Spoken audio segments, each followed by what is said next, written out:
À partir du moment où les conditions sanitaires le permettent, il faut aller le plus rapidement possible parce qu'il y a un enjeu économique qui est énorme.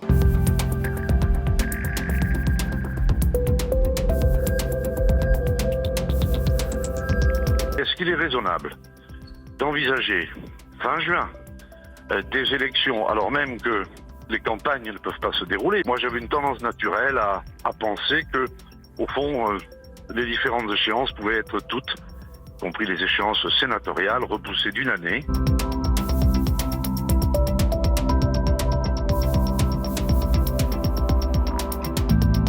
Est-ce qu'on va permettre à chaque électeur d'avoir un masque à l'entrée du bureau de vote?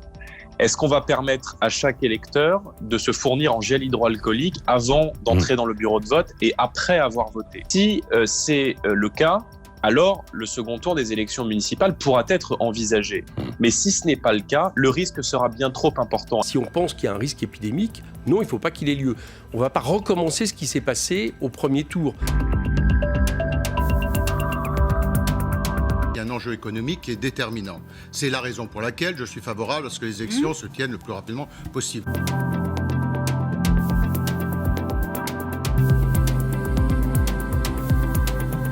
Le comité scientifique considère que l'évolution de la crise sanitaire permet de tenir ces élections le 28 juin, par exemple, eh bien, il me semble important qu'elles puissent se tenir. C'est sa décision, qu'ils la prennent. Je veux dire, s'ils ont peur de gouverner, qu'ils le disent aussi.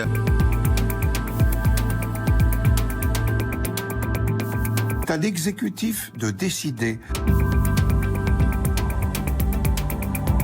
La situation sanitaire, elle est meilleure que lorsqu'on a démarré le confinement, mais qu'elle est incertaine. Pas de campagne sur le terrain. Si on respecte l'ensemble des recommandations, on peut dire que les risques seront minimisés. Mais comme vous le savez, prendre une décision de ce type n'est jamais sans totalement de risque.